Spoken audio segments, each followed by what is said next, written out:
Hello guys, तो कैसे हैं आप सभी। मैं आशा करता हूँ कि आप सभी अच्छे ही होंगे और बहुत ही ज़बरदस्त होंगे और बहुत ही अच्छे तरीके से होंगे। तो आज का हमारा वीडियो है, ठीक है ना, पार्ट 3। ठीक है, ये हमारा वीडियो पार्ट 3 के रूप में देखने के लिए मिल सकता है आपको, ठीक है ना। चलिए, ये वीडियो हमारा पार्ट 3 है, ठीक है। और पार्ट 3 जो है प्रीवियस ईयर क्वेश्चन है, ठीक है ना। तो आप इन प्रीवियस ईयर क्वेश्चन को जो है बहुत अच्छे से मतलब देखने की कोशिश कीजिए और बहुत ही अच्छे और बहुत बेहतरीन ढंग से मतलब मैं आपको समझाने की कोशिश करूँगा, ठीक है। देखिए, आज हमके सामने जो है 5 प्रश्न है। पाँचों प्रश्न को जो है मैं बहुत ही कम समय में मतलब उसको हल करने वाला हूँ। तो आप चलिए मेरे साथ बने रहिए। अगर आप मेरे चैनल पर अगर पहली बार आए होंगे तो मेरे चैनल को सब्सक्राइब कर ले, और अगर वीडियो अगर आपको अच्छा लगेगा तो वीडियो को क्या कर ले, लाइक कर ले, ठीक है। तो चलिए आप मेरे साथ बने रहिए। देखिए, पहला प्रश्न क्या कहता है। आज का हमारा पहला प्रश्न है कि बिंदु जो है P-6 और 8, ठीक है। बिंदु P जो है -6 8 की दूरी मूल बिंदु से क्या होगा। जब भी आपके कोऑर्डिनेट का प्रश्न है, जब भी आपको जो है मूल बिंदु से अगर दूरी पूछता है तो ठीक है, तो उसके लिए आपको फार्मूला क्या करना है, आपको फार्मूला लगाना है, ठीक है ना। आप देखते चले फर्स्ट प्रश्न क्या कहता है। मूल बिंदु से अगर प्रश्न पूछता है तो उसके लिए एक फार्मूला होती है, ठीक है। एक्स स्क्वायर और प्लस का क्या होता है, वाई स्क्वायर होता है, ठीक है ना। चलिए, एक्स करने का मतलब पहला मान एक्स हो जाएगा, ठीक है। तो एक्स यहाँ पर -6 का स्क्वायर रखेंगे, ठीक है। प्लस में 8 का वाई कितना हो जाएगा, वाई का मान 8 हो जाएगा, तो 8 के हम स्क्वायर लिख लेंगे, ठीक है।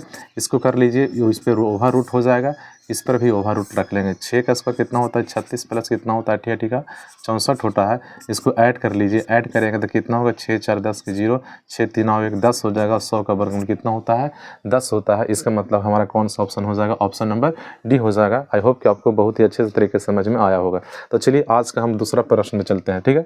दूसरा प्रश्न को जो है बिना किसी भी फार्मूला का जिसको हम क्या कर देंगे, हल करेंगे हम, ठीक है। देखिए, दूसरा फार्मूला क्या कहता है कि यदि बहुपद यदि बहुलक माइनस माध्यक कितना है, 24 है, तो माध्य, ठीक है ना, माध्यक और माइनस माध्य पूछा है। तो हमें क्या करना है, ठीक है ना। जो यहाँ पर दिया हुआ है बहुलक माइनस माध्यक, आप उसको खाली आधा कर लीजिए। मान के यहाँ पर कितना दिया हुआ है, दो वाला प्रश्न में मान जो है हमारा 24 दिया हुआ है, ठीक है। बहुलक माइनस माध्य का मान कितना है, 24 है। 24 को आधा कर लीजिए, ठीक है ना। आधा कहने का मतलब 2 से भाग दे दीजिए, क्या बार कटेगा, 12 बार कटेगा। इसका मतलब जो है इस सवाल का जवाब कितना हो जाएगा, 12 हो जाएगा। ऑप्शन नंबर सी बिल्कुल सही हो जाएगा, ठीक है ना। यहाँ पर डिजिट बदल कर दे सकता है। अगर 16 मान लिया, अगर 16 दे दिया तो कितना हो जाएगा, ठीक है। 16 अगर देता है तो 8 हो जाएगा, अगर 20 अगर देता है तो 10 हो जाएगा, ठीक है ना। अगर आप इसको बेसिक से अगर जानना चाहते हैं तो आप कमेंट बॉक्स में कमेंट कीजिएगा, मैं बेसिक से भी इस प्रश्न का कर सकता हूँ, हल कर सकता हूँ। चलिए, अगला सवाल। आज का हमारा सवाल है 3 नंबर का। 3 नंबर का सवाल क्या कहता है, 3 नंबर सवाल कहता है बहुपद से है यदि अल्फा और बीटा बहुपद है P इंटू एक्स और क्या दिया है, x square plus x plus का 1 दिया। यहाँ पर ध्यान दीजिएगा, ठीक है ना। तो पूछा है कि मूल हो तो, ठीक है, 1/अल्फा प्लस 1/बीटा का मान पूछा। आपको बिल्कुल एकदम छोटा सा ट्रिक लगाना है, ठीक है।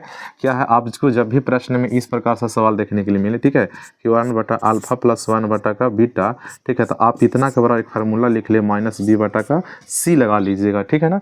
बात समझ में आ रहा है ना। अगर जहाँ भी 1/अल्फा प्लस 1/बीटा पूछे वहाँ पर मान क्या रखना है, -b/c रख लेना है, ठीक है। अब -b/c कहने का मतलब क्या, इसमें जो है b का मान कितना हो जाएगा, x के गुणांक को b बोलेंगे, x का मान कितना हो जाएगा, 1 हो जाएगा, माइनस का 1 हो जाएगा, ठीक है। c का मान कितना हो जाएगा, 1 हो जाएगा। इसको आप काट लें, 1 से काटेंगे 1 बार ने, इसका मतलब -1 तो -1, ठीक है। किस ऑप्शन ने, ऑप्शन नंबर सी में, मतलब कि बिल्कुल सही जवाब हो जाएगा। अगला सवाल है, ठीक है ना, कि ज्यामिति का जनक कौन है, ठीक है। बहुत इंपॉर्टेंट प्रश्न है, ठीक है। ये सभी के सभी जो है पूछे हुए प्रश्न है और मैं आशा करता हूँ कि आप भी, ठीक है ना, इन प्रश्नों को याद करके रखें, आपके भी एग्जाम में प्रश्न आ सकते हैं। ज्यामिति का जनक कौन है तो याद रखिएगा, यूक्लिड है। कौन है, यूक्लिड है, ठीक है ना। बिल्कुल मतलब 1 लाइनर क्वेश्चन है, आपको एक ही शब्द में क्या कर देना है, जवाब दे देना है। अगला प्रश्न है प्रश्न नंबर 5 हमारा कि sin 90 - थीटा और क्या होता है, ठीक है। sin 90 - थीटा और जो होती है कोस थीटा होता है, क्या होता है, कोस थीटा है, ठीक है ना। यही होता है हमारा कि sin 90 - थीटा और क्या होता है, कोस थीटा होता है। तो बिल्कुल आपको सही समझ में आ गया होगा। मैं आई होप, मुझे विश्वास है कि आपको बढ़िया समझ में आ गया होगा। अगर 5 के 5 प्रश्न आपको सही समझ में आया होगा तो वीडियो को लाइक कीजिएगा और चैनल को सब्सक्राइब कीजिएगा और दोस्तों को शेयर कीजिएगा, ठीक है ना। तब तक इतना ही। जय हिंद, जय भारत।